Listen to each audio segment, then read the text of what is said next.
Hey, welcome to Bears Banter. My name is Bernard Muhammad. Tonight on the broadcast, you have Christian Jones, Tammy Harris, Keith Flournoy. Jay is on a much-needed vacation right now, getting him some fun in the sun. Sun glistening on his body. Yeah. He probably somewhere. Hopefully, he's doing better than me whenever I try to golf. When I try to golf, I'm always feeding the river. That's everybody that ain't Tiger Woods does the same thing, so don't feel bad. Yeah, and guy ended up had to double up a little overtime tonight. How y'all doing tonight? Good, and you? I'm doing good, man. We just came off another Bears loss this Sunday. I know we talked about in the post game. Did any of y'all want to talk about anything from the game that you might have thought about since your initial reaction? No. I don't like rehashing bad memories. Right. Hey, last night I did get a chance to watch Thursday night football with the Rams and the Raiders. That was something, wasn't it? Yeah. that was an awful game most of the game. And I guess the thing I had to do, take my hats off to, is at one point Mayfield started off good, then he went cold, but he did eventually overcome that when it became matter at the end of the game. But I'm thinking about how awful the Raiders are. I mean, they was winning that game probably 16-3 most of the game, and lost that game within like the last 5 minutes. They gave up, and I think they lost the game. What was it, 16-17? Yep. Yeah. I think Mayfield didn't really start playing well till he forgot the playbook and just say, "I'm just gonna be out here playing." So the last 2 minutes he turned into Tom Brady some kind of way. I don't know how that happened. Tom Brady ain't even Tom Brady right now. Well, I don't know. He turned into young Tom Brady Thursday night as well. Or what was that, Sunday? Monday. Monday night. Monday. Yeah, they end up getting a last minute drive in their game as well. But I think they're first in their division, as bad as they've been playing. I think they're first. Wow. Yeah, they are. Somebody was like, that's like the worst division right now. Mm-hmm. Somebody got to win. Now, you know what? And last thing on the game last night, I know they was looking at Mayfield like he was insane when he did one of those Brett Favre moves and headbutted one of the players. He kept doing that. Like, hello, stop that, man. You better gave the player a concussion or yourself a concussion. You know, headbutting the guy after the game was over. But they had helmets on. He didn't. I was like, no, that's what was crazy, right? All right. So anyway, tonight we're gonna do a football 1-on-1 where we're gonna talk about football groupings, and we thought it would be a very good, informative session for those who want to get their football knowledge up. You know, I thought Deidre was gonna come on. I've been trying to. Too. I did too. I've been twisting her arm, cyberbullying her. She said she's gonna come. You know, I think she said she had to work tonight. Mark, Deidre, I keep calling y'all both out. What? Come meet me. Come on. Y'all gonna have to show up one day. I'm gonna have to show up outside your house. Right. Let's do it at their house. There you go. Yeah. So we thought it would be a good tutorial while the Bears have a bye week to go over some football football offensive groupings. And then we got Christian on here, who is our former collegiate quarterback and current high school quarterback coach. And so he's going to add a little bit more narrative to some of the stuff that we go over tonight. Hey, so Tammy, is all yours. Come on. Okay. So we're going to talk about football personnel. And ironically, I actually had a conversation with somebody about this about a month and a half ago, to break it down a bit more. So it was kind of timely that Bernard was like, "You want to talk about this topic?" So we're going to talk about this topic. So Keith, you can bring up the slides, and of course, the first thing that I feel like we need to talk about is understanding who is on the field to even know what you're actually working with when you talk about these football personnel numbers. And of course, y'all know I had to start with a picture of my Bears on here. So if we go to the next slide, if we look at who is on the field when the offense is on the field, there are 11 players on the field. 7 of those players have to be at the line of scrimmage, and 6 of those players don't change. And then the remaining 5, you have various combinations of what those 5 players make up. So, of course, you always have the quarterback. Even if the running back plays the quarterback, you have somebody playing the position of quarterback always on the field. Never changes. Somebody has to be the QB. The offensive line never changes. You have the left tackle, left guard, center, right guard, right tackle. Those 6 positions do not change, but you get varying combinations of the remaining 5 players. And that's what determines what they consider your personnel number to be. So everybody knows you have the tight end, you have the running back, and you have 3 types of back: halfback, tailback, fullback. Halfback and a tailback are basically the same thing. The only difference is where they line up on the downs. That's the only difference. And the fullback is, I'm sorry, the tailback is always the furthest away from the ball.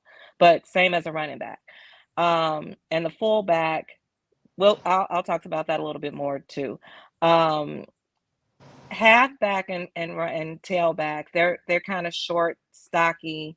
The ball is passed to them, most of the time. A fullback is a blocker for the running back. They rarely touch the ball. They can, but they rarely touch the ball. They act more as a blocker for the running back. You have the wide receiver.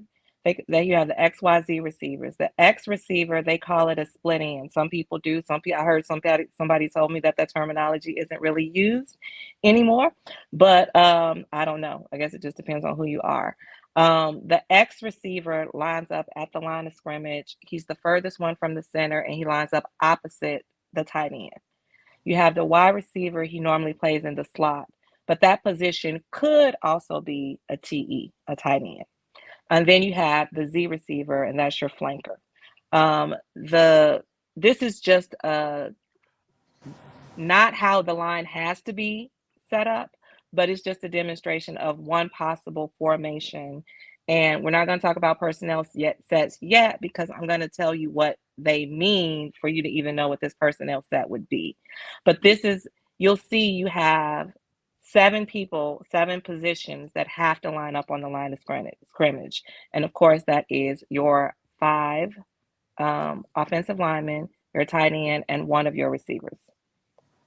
That's standard. It has to be 7. So we can go to the next slide, and we could talk about what makes up a personnel set. So I got a question, Tammy. You want to I'm go back to sorry. the other slide? No. But it's Okay. about the other slide. But I guess Christian. I mean, any of y'all who know, how do you figure out who is the X, Y, and the Z? Can you hear me, Christian? Well, Yeah. you might want to go back. Typically the offense that I run, the Z and the Y are on the same side, and the X is on the opposite side. That's the system that I run and what I was brought up on. And it's an old terminology that's called con. And if it's con, then the tight end would be on the same side as the X wide receiver. Okay. And the X is the outside receiver, right? Mm-hmm. Okay. X and both outside, but typically the tight end is lined up on the Z wide on the Z side So he'd probably line up on the right or wherever the Z is, because Z can be moved wherever, depending on the play or how the offensive coordinator. But that's from what I'm used to. I'm not gonna say that's the right way to do it, but that's what I'm used to. Okay. Well, the X is on the opposite side of the tight end. Mm-hmm. So that's where the X is. But what he said, yeah, the Y and the Z can be on the same side. Okay. But the Y, I think, is normal. They play the slot Mm-hmm. normally. Okay. And that's why I said the con, that's the old term to get the tight end on the X side. But that they don't really, I don't see people do that too often anymore. So Okay. We But- lost it. There we go, Plank. I just said we had lost it. There we go. Okay. So football personnel, what they're talking about is the personnel number is identified by used to identify the number of running backs that you have and the number of tight ends.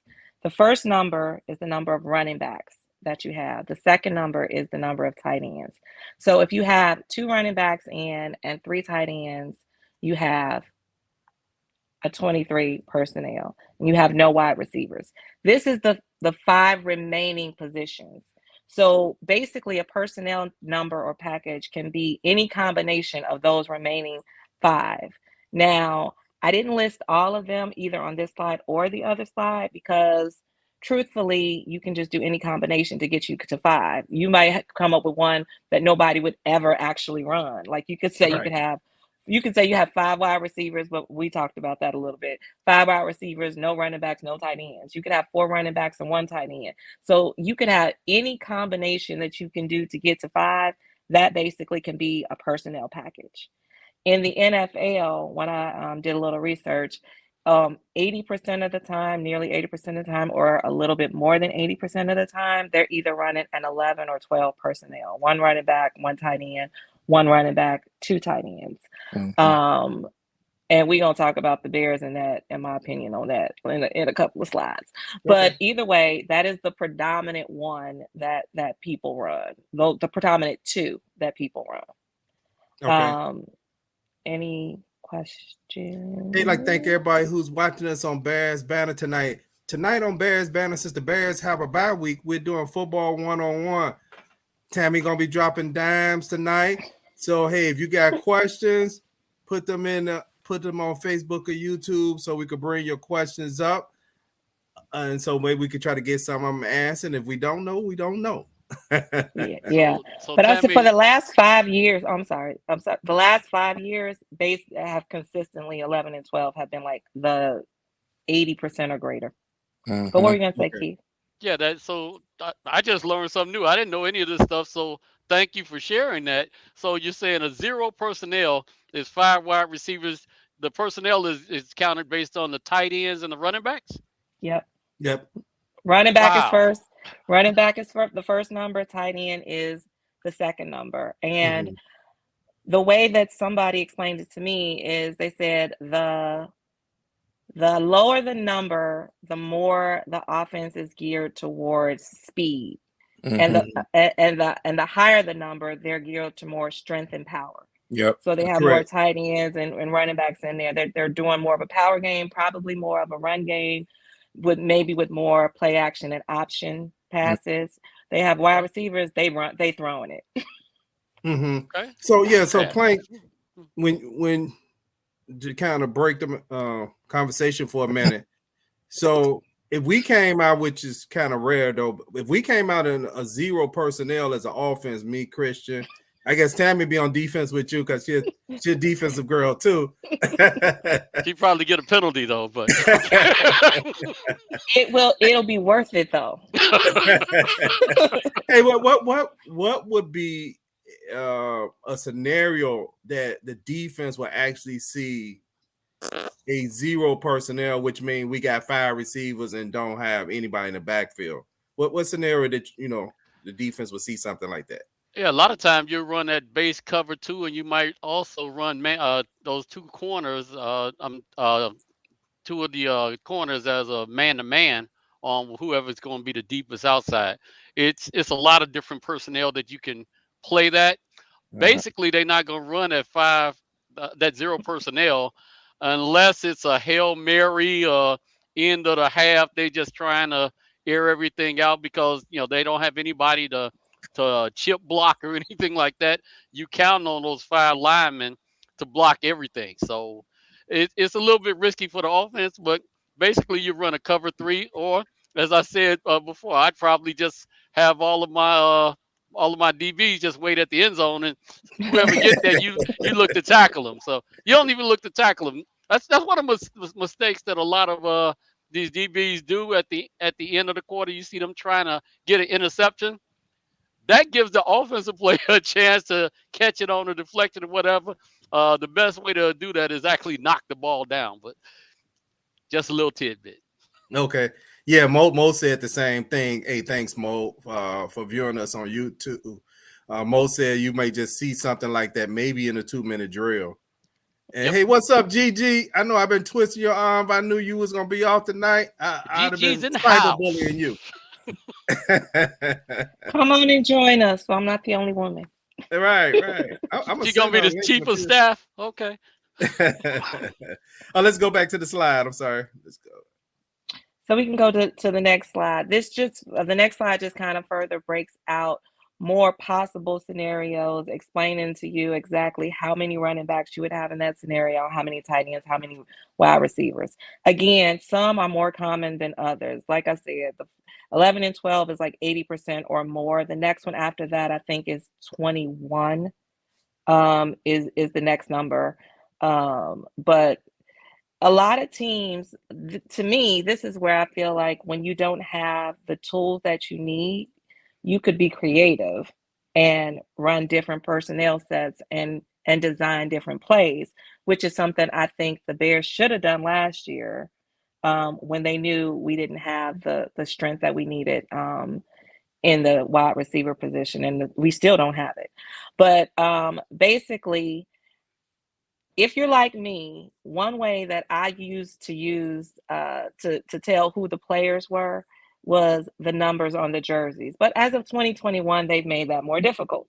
But what it used to be is quarterbacks were numbered 1 to 19, running backs 20 to 49 generally, wide receivers 10 to 19 and 80 to 89, tight ends 40 to 49 and 80 to 89, and offensive line 50 to 79.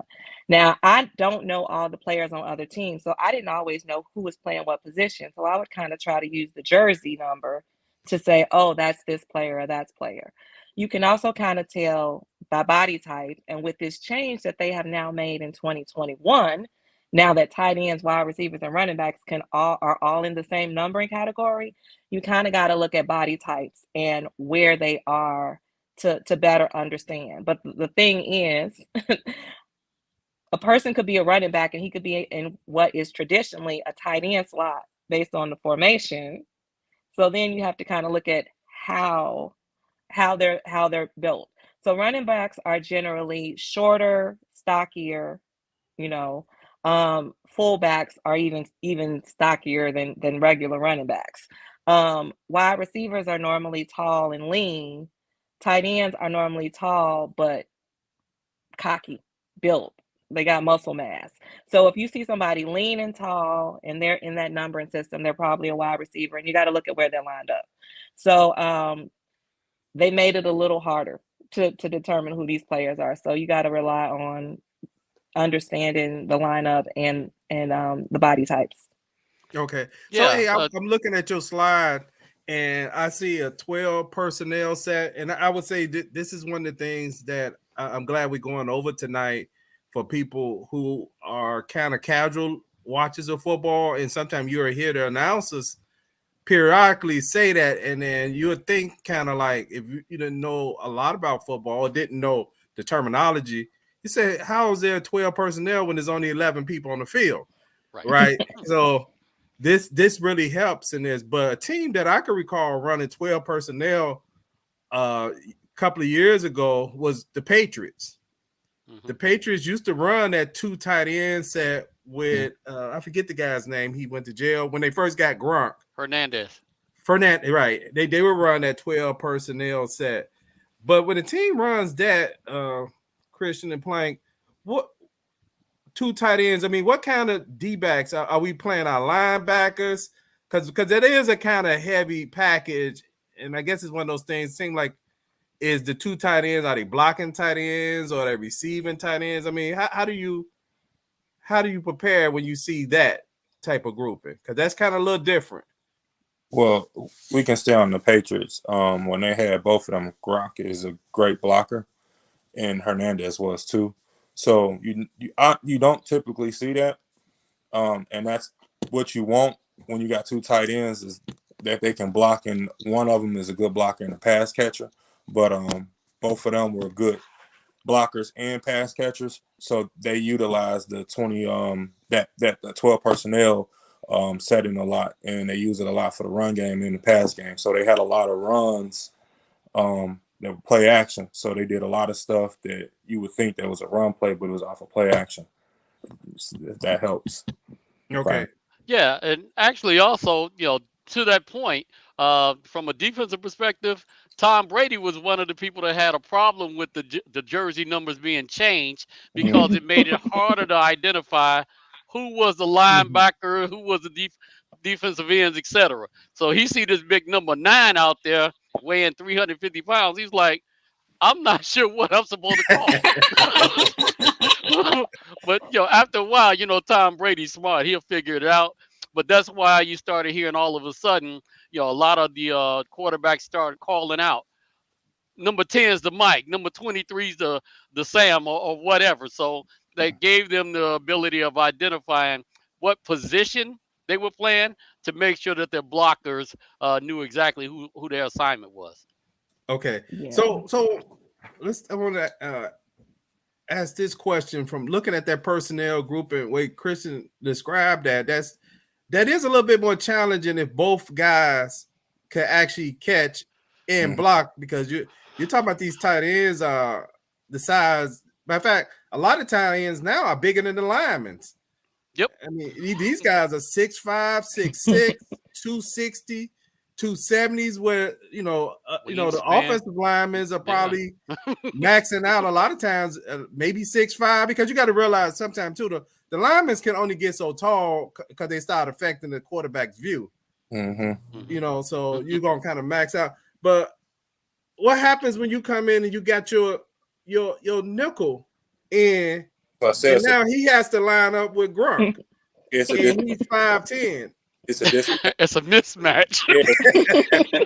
That's why I said you typically don't see it like that. Like one of them is just a good pass catch and the other one's just a good blocker. But both of them were good blockers.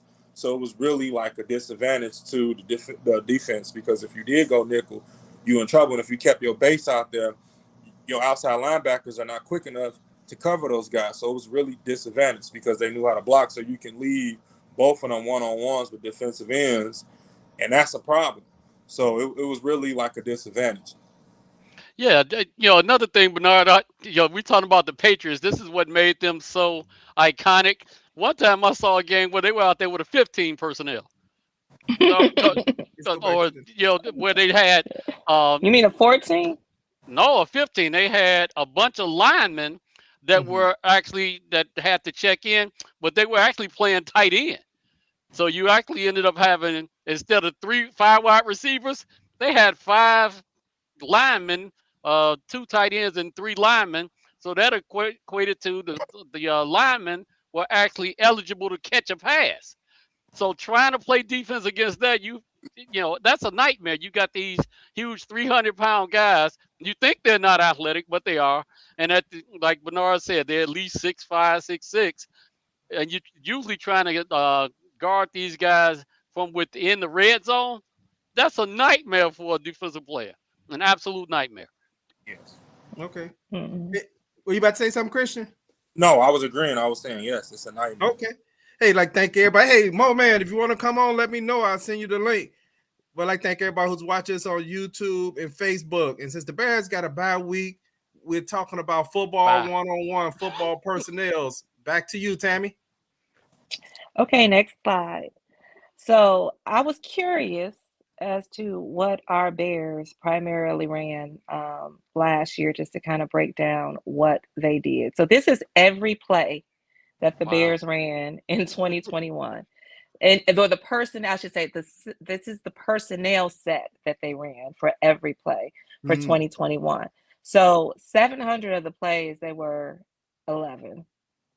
256, 12. And then, and it tells you their success rate. There's actually a site that tells you for every team the personnel set that they ran and their conversion success in that. So when I looked at this, knowing what we had last year and what we have this year, I felt like the Bears should have been a bit more creative because to me, when you're running an 11, you have strong wide receivers, consistent wide receivers. We don't have that. We haven't had that for the past 2 years. So I would have loved to see some more. This is just me. 13s. Where we had 3 tight ends last year. I thought it was interesting, and you guys correct me if I'm wrong. I thought they should have used last year as more of a developmental year for Komet and gone to him more so that he was prepared now. We had Jimmy Graham, who was always great in the red zone, but they didn't use him properly, in my opinion. And then we had the other guy. I would have loved Horstetter or something like that. I would have loved to see more what he could have done to help us out. And then we still had Patterson last year, right? We didn't trade him until this year, right? Yeah, he was a free agent. So we still had 2021, we still had Patterson, we had Montgomery, we had Herbert. We had 3 great running backs. We could have tried 31. I was curious, they didn't run it that much, but you see they had 31. They only did 4 plays, but they had a success rate of 75%. What if we had designed more plays that were geared towards having our 3 strong running backs in there? If they had really used Cordell Patterson the way that Atlanta is using him now, what would that have looked like for us? So I just think knowing that we had struggles, and Justin Fields was developing last year, knowing that we had struggles last year, could the Bears have been a little more creative with these personnel sets and design plays that were more tight end driven and running back driven to give us a better chance of success? Okay. So hey, you mentioned 30, and I'm looking at personnel groupings from the other page, and I did notice it was a 32 personnel set, and that was something kind of that we kind of ran maybe more so in the 80s. It's more of like a wishbone formation, but I did see the Ravens have ran, and I don't know about this year, but I've seen the Ravens run that formation before with 3 running backs back there with Lamar Jackson and 2 tight ends. That's a heavy package. So, hey, Plank, when as far as defense, when you come faced with a heavy package like that, I mean, what kind of defensive cover schemes that you're going to be in? You got 3. I mean, I know it's rare to see that, but you got 3 running backs and 2 tight ends. And that's you're not really in that case. You're not really guarding against a bunch of aerial passes. You gotta basically put your hand in the dirt and get ready for them to try to run you over. You got some guy 260 pounds, running at you, and it's a running back at 225 right behind them. They're not gonna play a whole lot of pass catching and get cute. They're just gonna run you over. Okay, so you may just be in a single high safety just in case one guy run out. It ain't gonna matter. You can get out there with 6 linebackers. What you got, Christian? With the Ravens, they got innovative. That's like an inverted wishbone. It's called a diamond, and a lot of that is off of zone read inside and outside. So a lot of times, like the quarterback isn't accounted for. So he's reading off of whoever they run into. It can be a 3-tech, 2-tech. It don't matter. And whatever that defender does, if he bites on the mesh, as far as the running back getting the ball, he's just gonna go. And it can be an option off of that. It's him running the ball. He can pass it. So yeah, it's that's one of those situations. If you got a explosive quarterback who can throw and can pass, you in for a long day. Because the quarterback isn't accounted for. Yeah. So you can gear your coverage or your run scheme to stop the running back.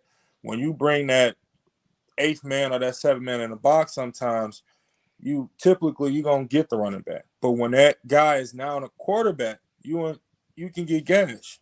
And that's why you see Justin a lot of times getting in an end zone, because he's fast, he can throw, and he knows how to run that run scheme, and he's not accounted for. And by the time you realize he's pulled it, he's already 40 yards down the field. So it's a good night. So just go ahead and go to the sideline. You know, that's why I like in the NFL. I'm not sure when they start doing this, where they give defense time to make substitutions. You know, that do like that, because you get a personnel grouping like this, and the defense wouldn't be able to adjust to that, right? It just whatever personnel they had on the field, they had to just try to match up. But I know I hear that call recently sometime where they'll stop a play. It said the offense did not give the defense time to respond to the personnel changes. I think that's what they'll say. Yeah, that's only if the offense change personnel, they got to give the defense the opportunity to do that as well. But to that point, Christian is a quarterback. He's a big guy. It's a nightmare. First of all, you're not accounting for the quarterback. If I'm looking at Lamar Jackson, I don't really have to account for him. He's a little guy. He's fast. He's going to outrun me. That's more embarrassing than Justin Fields or Jared Allen, because they're going to run you over. You're going to be watching this on highlights for the next 65 years. It's going to be a complete mess. So if as a DB, if I see Christian running with the ball, hey, I'm going to try to tackle him from his ankle, maybe to his calf, or something like that. Ain't no way I'm hitting him in the chest. Y'all must be crazy. So let me go back to where we was at, Tammy. So, I mean, the way that this works is it's pretty basic. You have 5 remaining players that make up this combination that determine your personnel set, right? So in the beginning, we went over who's on the field, so you understand who's on the field.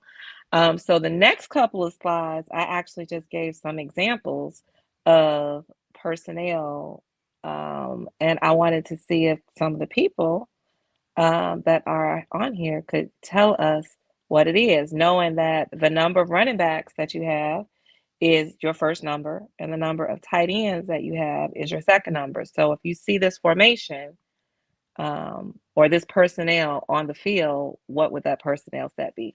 And I know Mo gonna know. Bloom test. Go ahead. And I only did 3. But before we go to that slide, it's like, I don't know. What do you guys think about what could the Bears have done differently last year, knowing the personnel that we had, to try to make us have a better success rate at some of this stuff? Because we knew where our struggles were, but our struggle mainly was at coach, who wouldn't adapt. But barring him, with the players we had, what do y'all think? Yeah, I think last year the fact that the coach wasn't changing his system based on the personnel that the Bears had, that kind of doomed us to be unsuccessful to begin with. Nagy was the kind of guy that's like, hey, my system's going to work. I just keep feeding him the system, and we saw how that ended up. I'm sorry, what were you going to say, Bernard? Yeah, I was going to say, looking at the defense, not defense, the offense success rate, one of the things that's kind of weird is that they didn't appear to run personnel sets that were successful for them, right? They kind of locked in. Let me bring that back up, because I was just kind of looking at, let me put us on the side. I was kind of looking at some of that where it looks like where you had, like, okay, where you have the 2 personnel set where you had 2 tight ends, that's a 50% success rate. Now I'm thinking the way they use their tight ends and no running backs, it's surprising that that's a 50% success rate for the Bears because of the way they hardly ever use two tight ends. So I'm assuming those might have been in the Bears packages last year. Maybe those were quarterback sneaks. I'm not sure because they didn't really throw to their tight ends last year, and for that to be at the 50%, one of their highest rates, I think it's one down I saw was 100%. Well, they only ran one play. It also One gives you the play, number of okay. plays. They only ran one Oh play. yeah, I see that now. I see that now. Okay. Some tight ends. No, I'm sorry to cut you off. Oh no, go ahead.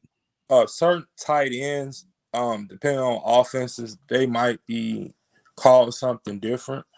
And they could be used as fullbacks, and that could account for that because I do remember a couple of times last year Komet was lined up at fullback a couple times, not a lot, but even this year, like I've seen him back there sometimes. So that could be, I don't know how many times, but I can see that being a something that reason why that number was like that. Because I mean, I do agree with you guys that we should have been in that personnel setting a lot. But I do recall, if y'all can go back and watch a couple of games and y'all can see what I'm talking about. But I do remember Komet playing tight end, and not just Komet, Hoister. What's his name? What was his? Hoistetter or something. Yeah, I remember him also playing tight end too, fullback too, because we didn't have one last year.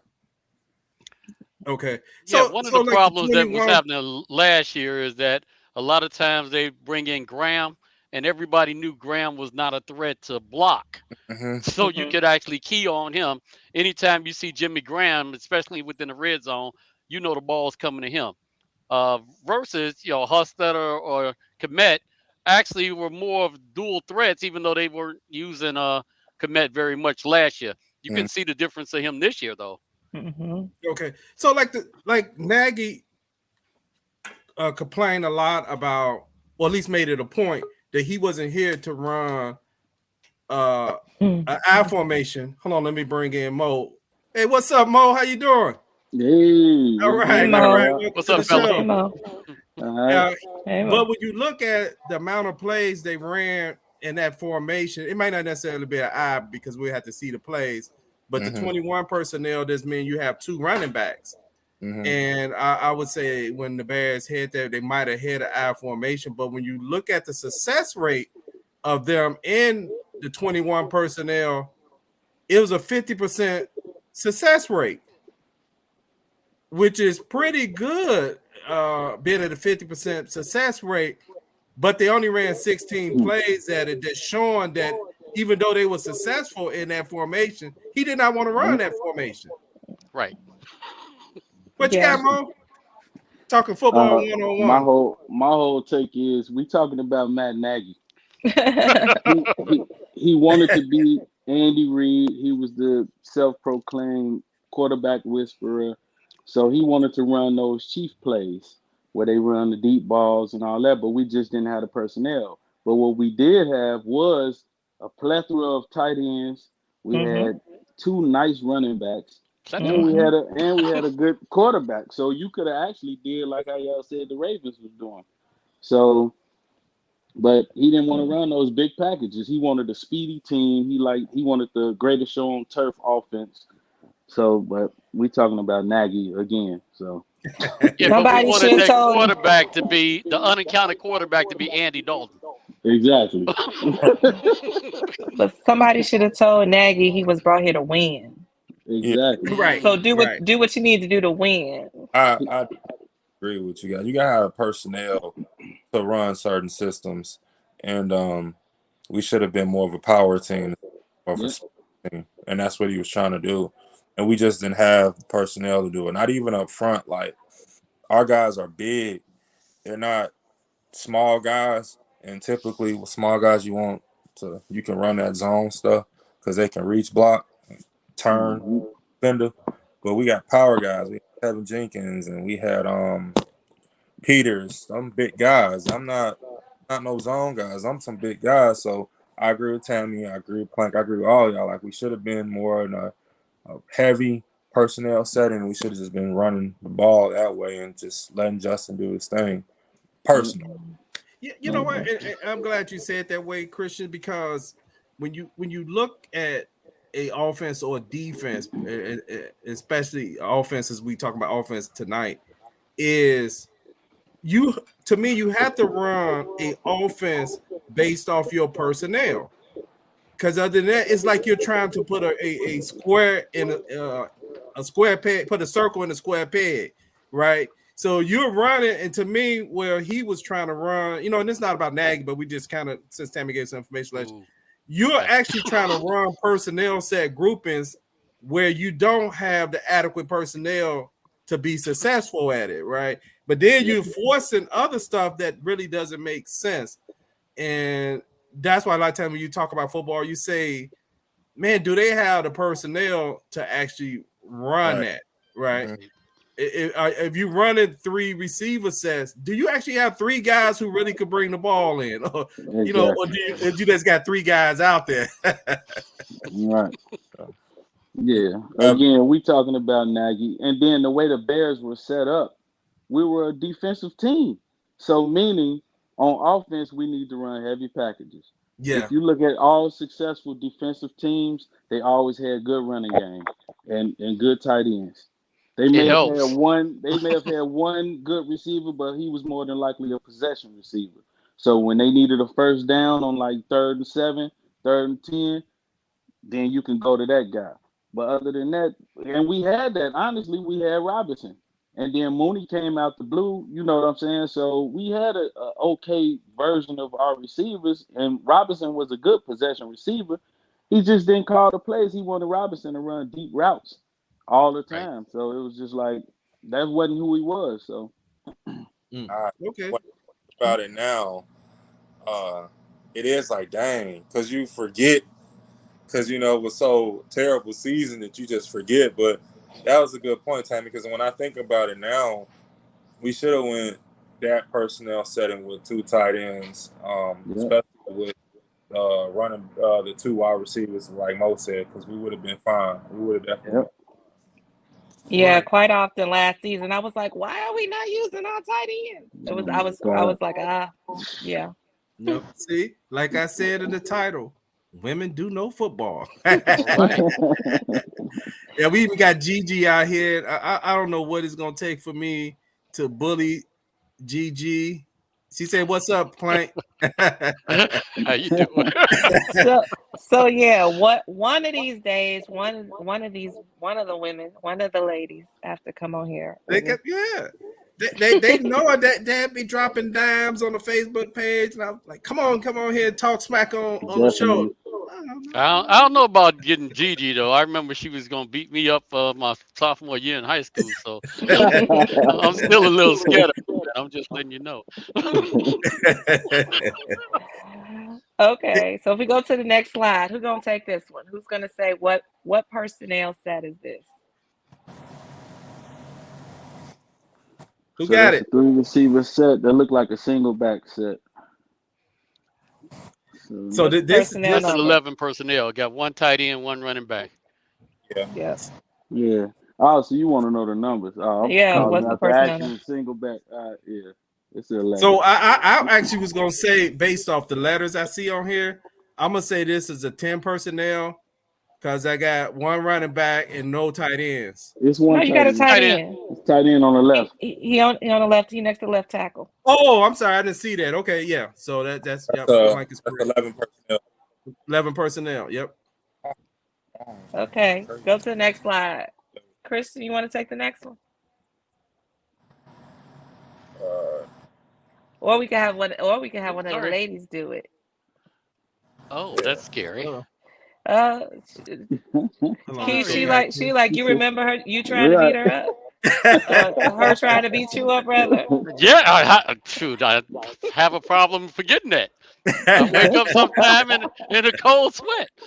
Hey, you got the slide, Plank? Yes, sir. I got it. Okay.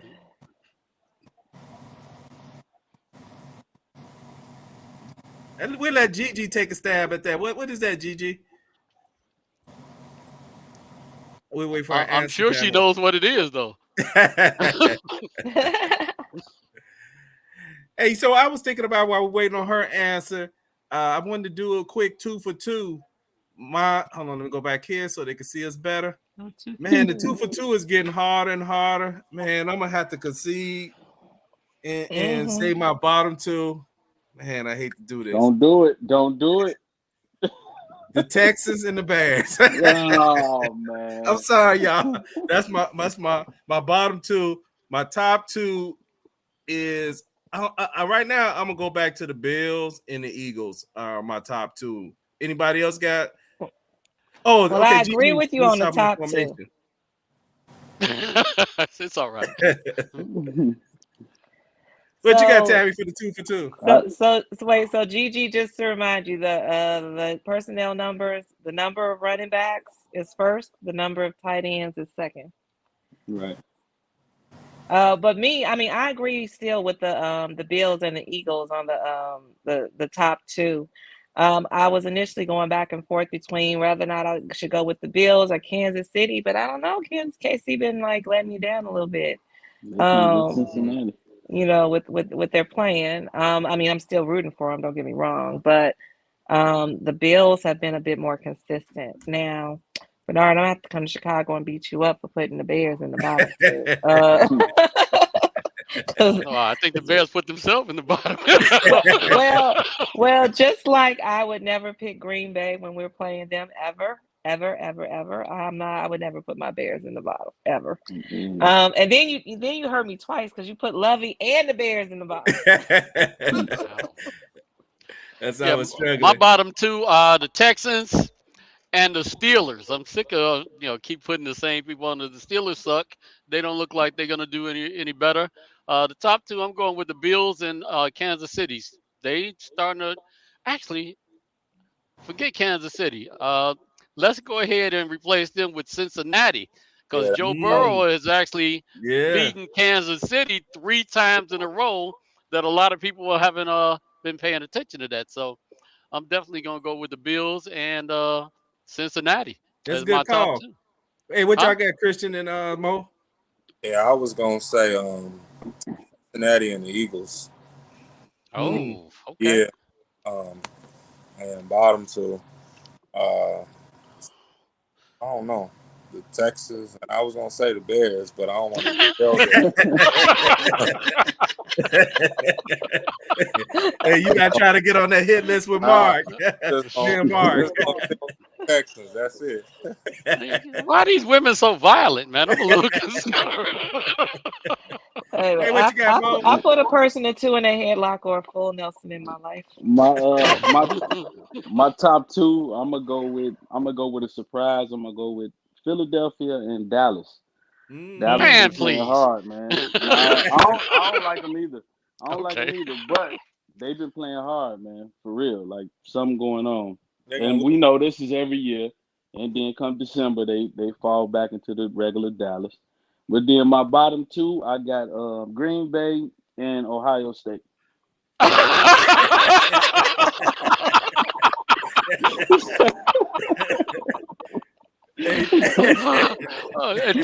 Jay gonna have a conniption on that.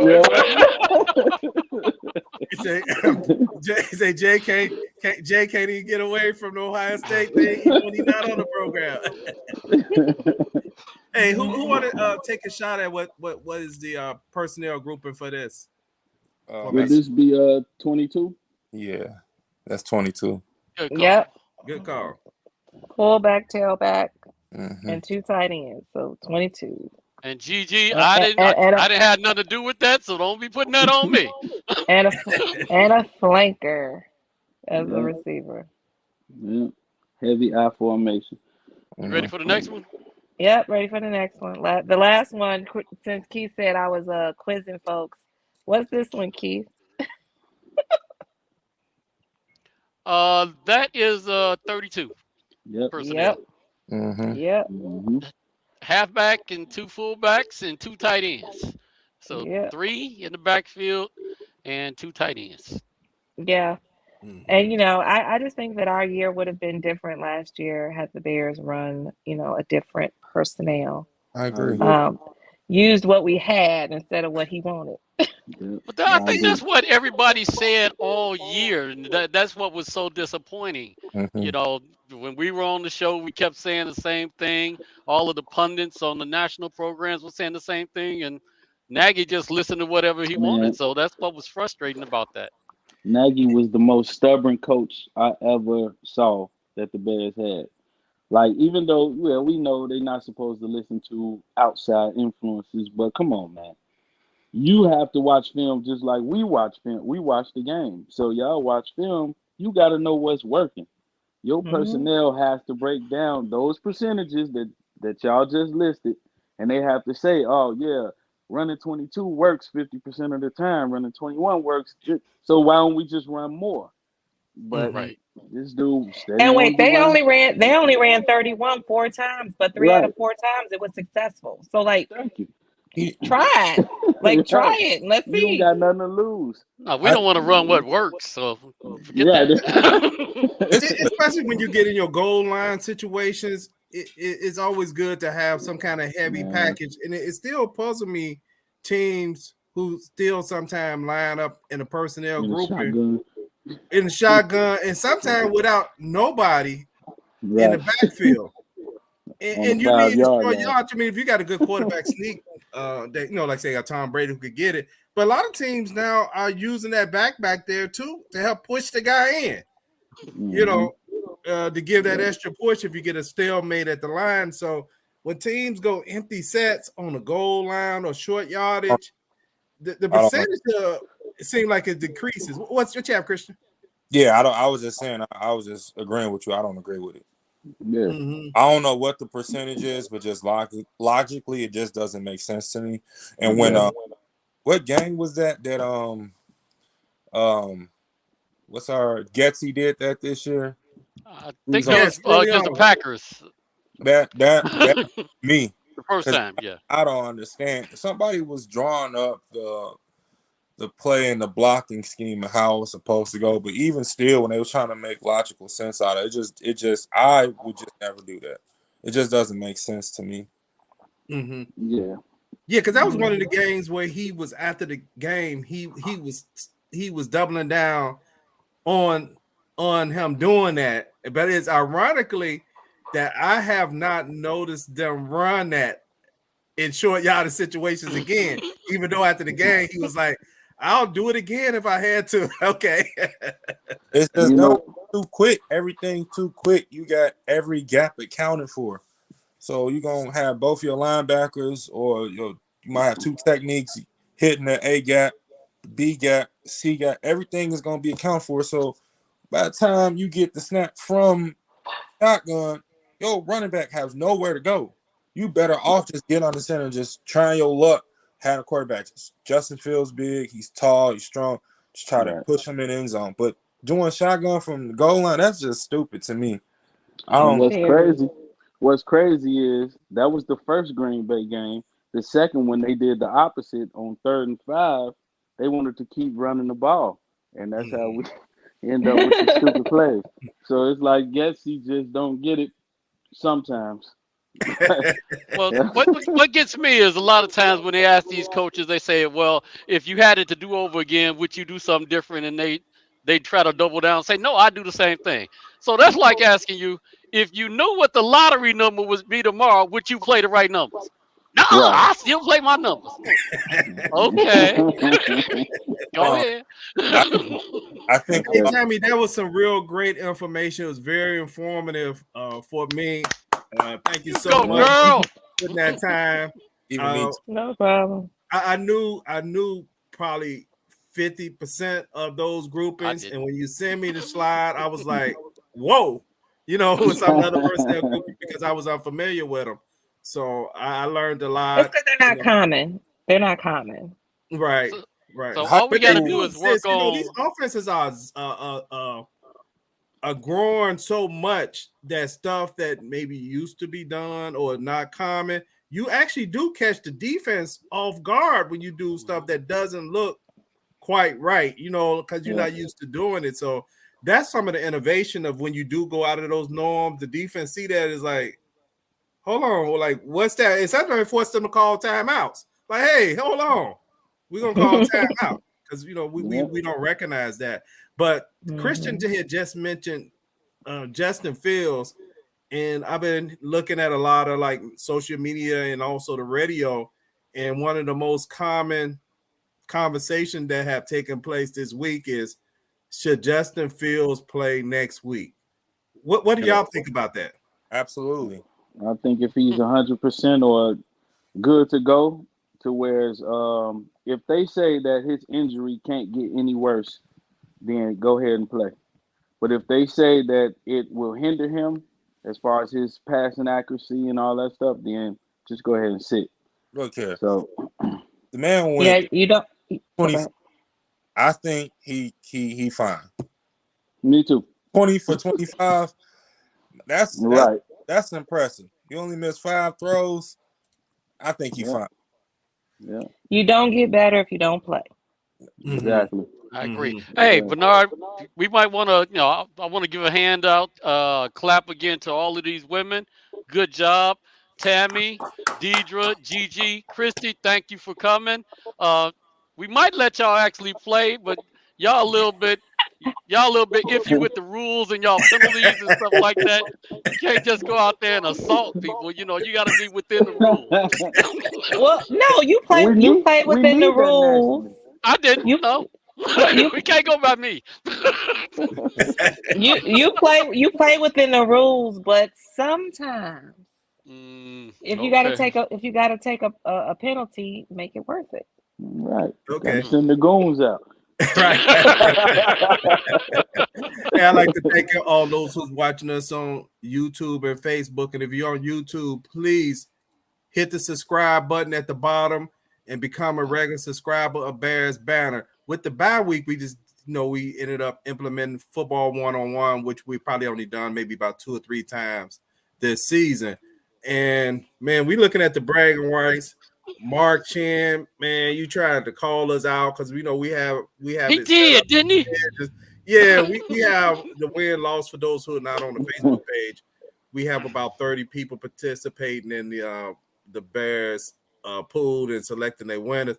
And Mark called out our particular division because if you look at it, Mo is 6-7, Jay 6-7, Christian 5-8, I'm 4-7, Tammy I'm 4-9, Tammy 4-9, Plank 4-9, and Quick 5-7-1.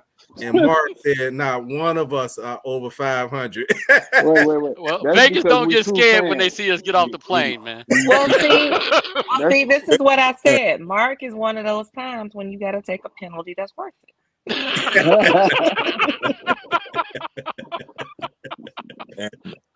Condoning violence. That's okay. but I mean, what I'll say is there were games just like last season that the Bears should have won and could have won. They were winnable games, but because of decisions that were made in coaching, plays, the play calling in certain situations, we got screwed. But there were a few games that were definitely we could have beat Green Bay. We should have beat Green Bay at least one of those times. Yeah. We should have beat Atlanta. We should have beat Atlanta. I was at that game. We should have beat Atlanta. We should have beat Minnesota. We should have beat the Lions. Yeah. There was just stuff that just didn't come together.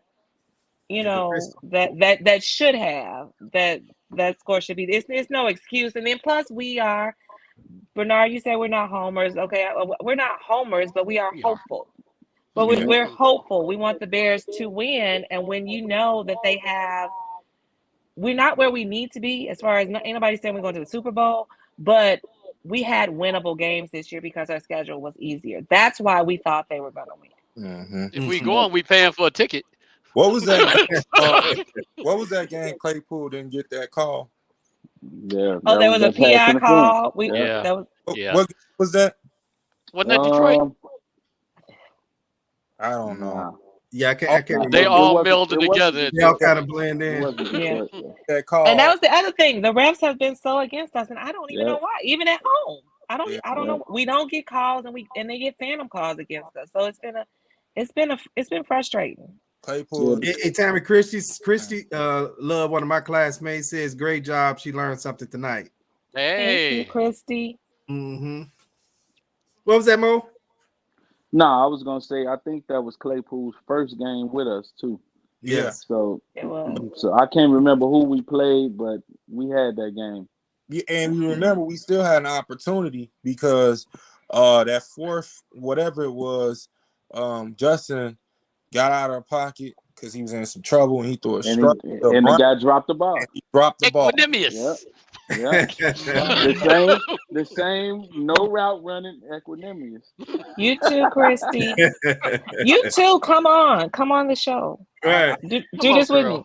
I don't You know what? understand. It's hard to believe when you think on this season. I know we're gonna wrap up in a few minutes. It's hard to believe. I think I'm thinking about the right game. As dominant as we were in the game against the Patriots, I want to say that's the last victory we had. Mm-hmm. It is. I think it Yeah, is. in that game, to me, it was a game that made the team look like they was about to go on an upward swing. I mean, they dominated the whole second half of that game, and they beat them by what, 2 or 3 scores. So Yeah. you was Easily, looking for yeah. like, man, the team is about to, they Nah, still man. didn't have the right, they didn't have all the pieces to be a playoff team, but it definitely didn't look like they was about to go into right now, A which is 7-game losing streak. yeah, losing streak. You're like, wow, where did that come from after seeing I that call it tank mode. game? We win for 3 quarters and then take the fourth quarter off. Well, that's easy if they mean to do it, but geez, you just tank when they ain't trying to do it. That's disappointing. I don't like I made that post. I don't know what's going on in practice, but last week I was impressed by whoever number 31 was on defense. Whoever that corner was. The corner. I'm just Jalen Jones. Yeah, that was Jose Jones. Yeah, him. It just puzzles me what's going on in practice that this kid wouldn't get no opportunities over Vilder. You know what I'm saying? I'm puzzled like why St. Brown, I don't care that he can block. He can't catch. He can't run routes. He Still can't out catch. there. Like I don't like what's going on in practice that you can't put the guys, because every time I see Harry number 8 out there, he making a play. Right. So that's just weird. So it's just like, okay, we in tank mode. Like, okay, let's develop. So we know that reminds me of last year. That's the only thing I had to say negative about this regime. I don't know. It's like, I guess Poes want to get the draft pick, and Eberflus is like, no, I'm trying to win. And it's like, you putting players out here that shouldn't be out here. That's what it looks like to me. Right. Now, Kristen, you do know that, and I know we had him, there's always this player that is a great practice player that can't play a lick. I mean, Don't put him in the game. I remember was one guy, he beat us in all the sprints. I mean, anything that required hustle, he was out doing everything. And it made the coach want to like put him in the game. He couldn't play a lick. He could not. Play a lick. I guess Cleanest uniform out there on the team, though. I guess I don't know. Maybe he knew y'all weren't going to hurt him, so he went for it. But when he actually get out there, he might get hurt. He knew better than that. he was one of those players that when everybody else is tired or whatever, he want to run the sprints and beat everybody by 20 yards, and you look at him like, all right. right. See what happens next time you get the ball, boy. Yeah, hey, that's that person when you work in a factory and they try to work too fast and everybody like, okay, man, you messing up the rotation, man. They gonna try to get more out of us per hour. Yeah, you know what? We may have to beat you up in the locker room or something. Hey, anybody else got anything else before we close out for tonight for Bears Banter? When we come back off of this bye, we're playing Philadelphia Eagles, right? Yeah. We losing that one. They can just cancel that game. No, I think that's going to be one of those games where we look good for at least 3 quarters and just kind of fall apart at the end to make sure we don't get like another all win. Other games. So I think this year we are the Eagles of last year. I don't Now know. the Eagles from last year had a chance to make the Yeah. playoffs until I they don't know. Yeah. coach decided not to go with their quarterback. Yeah. That was pretty dumb. They wanted a draft pick. And they got one. They just to have a different coach, though, right? Right. Hey, Thanks, Michelle say Hey, Michelle. thanks, Tammy. Michelle. She learned something. Thank you. Yeah, hey, Thank you that's for really joining. that's what we wanted out of football one-on-one tonight. We wanted to give some football basic information that will help all of us as viewers when you see certain things, not to make you a coach, but to kind of understand what's going on when you do see different set of people, especially like sometime in the play, you'll see a couple of people run on at the same time, and you kind of like, well, why? Why did they bring those people in? And what's the purpose of it? And all those formations, at least the majority of them that Tammy covered, a lot of them, there's a particular purpose of why you may be doing that. Like for example, a heavy package may be, at least from a defensive point of view, you heavy because you're about to run the ball, or at least you want to look like you're running the ball, or maybe you got short yardage and you're trying to make sure you get those yards. Maybe when you have the 3 receiver sets, you're trying to, like Tammy said, the higher the number is, you're getting speed. Why do you want speed? Maybe because you're trying to get the ball deep down the field. I mean, it could be different philosophies of what you're doing that's trying to dictate to the defense. And it's like chess, right? Some of it's just deception. Yeah. So if you see Lucas Patrick out there, you know you're about to give up a sack. Yep. Hey, that's called the sack personnel. You try to get your quarterback hurt personnel. Good God. Center next year. What's that, Christian? I said we got to get a center next year. God. That would help. Yeah. Yeah. Jesus Christ. We need a little more than that. We got to start somewhere, man. Hey, but the center, you got to at least have a center, right? Because he touches the ball every play. It's only 3 people on the field that touch the ball every play. Yeah, the referee. Some of the calls too with the quarterback. Exactly. So you gotta get somebody out there who know what he's doing. Yeah. And at this age, if he's never started and he always been hurt, then that already tell you his story. So it's time to move on. Just pay him his little money that you got left for next year, and I don't know, let him go back to Green Bay. Yielding money. Shout out to Leatherwood though. He did. He did. What Bernard was we're gonna finish your thought. 3 people that touch the ball. Oh yes. It's 3 people. I was gonna say it's 3 people that touch the ball every play: the referee, the center, and the quarterback. And the 2 of the people, they got to at least know what they're doing, which is the center and the referee as far as the performance of the game. If you got a bad center, you're in trouble.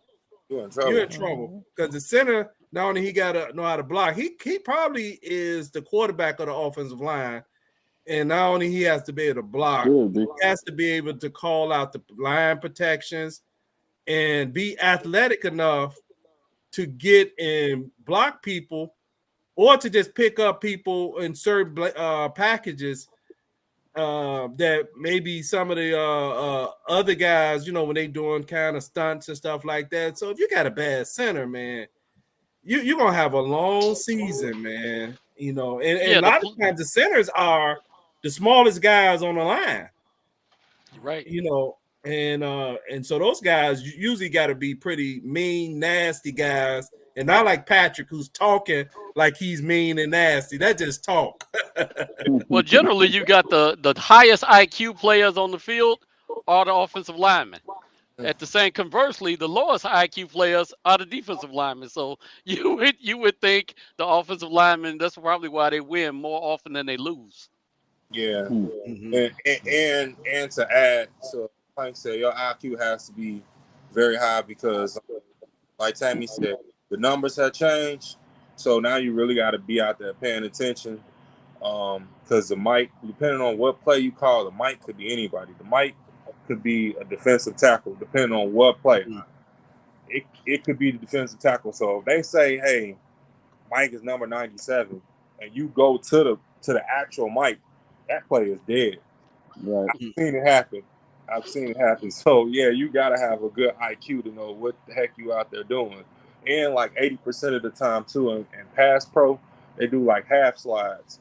So whatever side that mic is on, you're supposed to slide that way, and the quarterback is supposed to know that, hey, whoever that 7 or 8 guy is, that's my guy. So all right. Hey, thank everybody for tuning in tonight to Banter on the bye week. Women do know football with Yes, Tammy they do. Harris tonight. Tammy did a great job. Share this link. Good Share job, this girl. link to your friends who want to learn more about the game of football, no matter if it's a male or female, because I'm telling you, if they're not like real deep into this stuff, they're gonna walk away from this particular program saying, I learned something about football. All right, peace.